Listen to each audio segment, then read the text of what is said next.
Hello everyone, আসসালামু আলাইকুম। সবাই কেমন আছেন? আশা করি ভালো আছেন। আলহামদুলিল্লাহ, আমিও ভালো আছি। আজকে আমি আপনাদেরকে তৈরি করে দেখাবো লুটুস পিঠা। অনেকে সেই পিঠা নামেও পরিচিত। আমি আজকে 5 কেজি চালের গুঁড়া দিয়ে লুটুস পিঠা তৈরি করব। প্রথমে হাঁড়ি নিয়ে নিয়েছি এবং দিয়ে দিয়েছি পানি এবং লবণ। এবারে পানিটা ফুটিয়ে নিব। পানিটা ফুটতে শুরু করছে, এবারে চালের গুঁড়োগুলো দিয়ে দিব।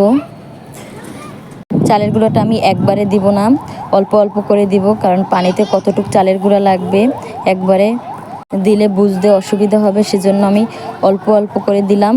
আপনারা যদি একবারেই পারেন তাহলে একবারেই দিবেন। চালের গুঁড়োটা দিচ্ছি এবং মাঝখান থেকে একটু কাঠি দিয়ে নেড়ে দিচ্ছি। চালের গুঁড়ো দিয়ে এবারে একটু নেড়ে মিশিয়ে দিলাম এবং ঢাকা দিয়ে ঢেকে দিলাম 15 মিনিটের মতো। চুলার আঁচটা একদমই লোতে রেখে আর চালের গুঁড়োটা সেদ্ধ করে নিয়েছি। এবার একটু নেড়ে ভেতর থেকে মিশিয়ে দিচ্ছি। এবার আবারও ঢাকা দিয়ে ঢেকে লো আছে 10 মিনিটের মতো জাল করে নিব।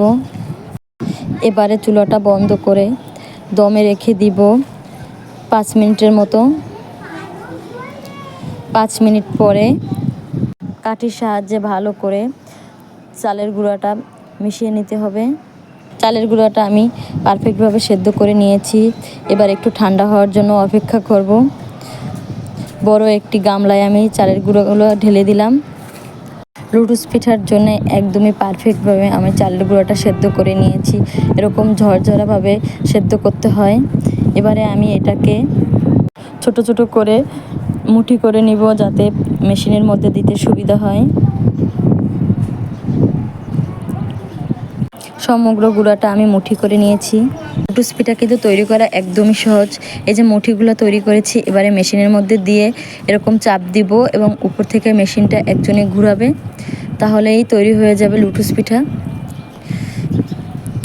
যে এক এক করে এইভাবে একজনের মেশিনের মধ্যে পিঠার মুঠিগুলো দিবে এবং অন্যজনে হাত দিয়ে ঘুরাবে, তাহলেই তৈরি হয়ে যাবে এরকম লুটুস পিঠা।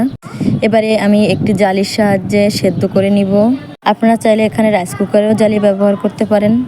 এবারে এক এক করে সমস্ত পিঠাগুলো সেদ্ধ করে নিচ্ছি এবং গরম থাকা অবস্থায় পিঠাগুলো আস্তে আস্তে করে আমি ছাড়িয়ে দিচ্ছি, যাতে দলা না হয়ে যায়। এই যে তৈরি করে নিলাম 5 কেজি চালের গুঁড়ো দিয়ে লুটুস পিঠা। আমি কিন্তু ধাপে ধাপে পিঠাগুলো তৈরি করেছি এবং ধাপে ধাপে পিঠাগুলো সিদ্ধ করেছি।